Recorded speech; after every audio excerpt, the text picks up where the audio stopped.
If you watch historical dramas, you hear this story about salt. They will tell you salt was known as white gold. They say it was so valuable. It built trade routes, collapsed empires, and shaped the modern world. This is only half the truth. Salt was a highly valuable trade good, but it was never that expensive gram for grams like gold or exotic spice. A pinch of salt would not buy you a horse. Its true value was in sheer volume. Empire did not get rich selling a bit of salt for high price. They got rich selling millions of tons of it to absolutely everyone. So, why was the demand for these basic rocks so massive?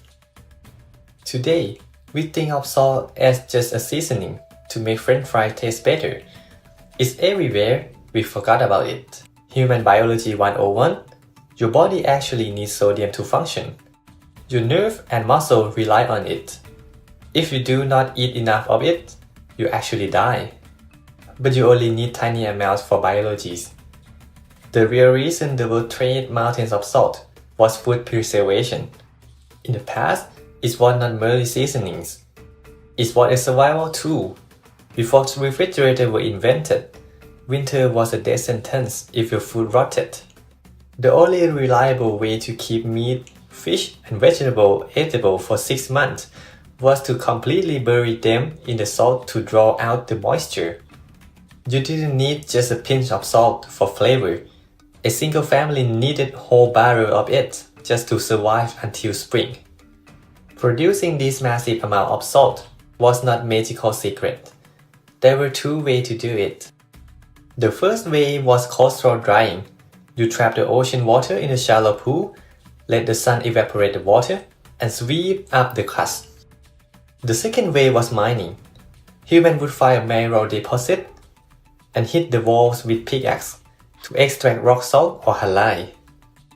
The production process was easy albeit labor intensive, but the real problem was the weight. To understand how insane historical salt economic were, we have to establish a baseline. Today, a kilogram of salt costs about $1, around 1% of daily wage, or 5% daily wage in stagnant Asian country. But in ancient world, moving thousands of tons of heavy water-soluble rocks across continents on wooden wagon cost absolutely fortune. Ibn Battuta noted that a salt mine in Sudan may sell 1 camel load of salt for 8 to 10 midko, while they sell in Mali for up to 40 midko. That's roughly a gram of gold per kilogram of salt. Empire realized that everyone had to buy it, and the logistics were a nightmare. This made salt the perfect target for state monopoly and taxation. In ancient Rome, soldiers were sometimes given a salt allowance to ensure they could buy food. The Latin word for salt is sal, which is where we get the modern word salary. In 119 BC, the Han Dynasty in China banned private salt sales. The government became the only legal salt dealer. The profit from these single rocks were used to fund the Great Wall of China. When you extort people over a rock they need, two things happen: smuggling and extreme violence. In Tang Dynasty China, the government claimed the right to buy all the salt produced in the empire. They would buy a unit of salt for 10 coins, and then they forced the peasant to buy back for 110 coins. That is 1,000% markups. Because of this, illegal salt dealers formed massive organized crime syndicate. Eventually, a salt smuggler got so annoyed, he ended the dynasty. Next, 18th century France and the infamous Gabelle tax. The price of salt depends entirely on where you live. If you live in coastal producing regions like Brittany, a kilogram costs less than 1 sol. But if you live inland, the government jacked the price up to 12 sol.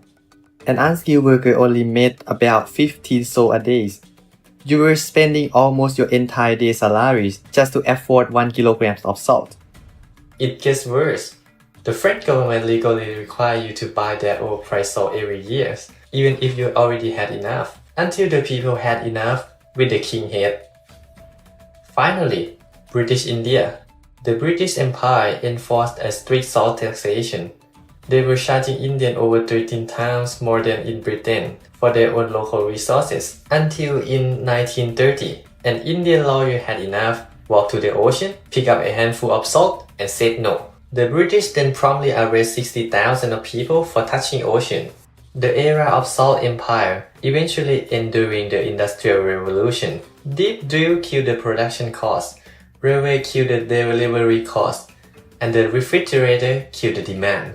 Today, we threw it on the road to melt ice. We complain when restaurants put too much of it on our food. When we no longer needed to bury our meat in salt, government could no longer extort us for it.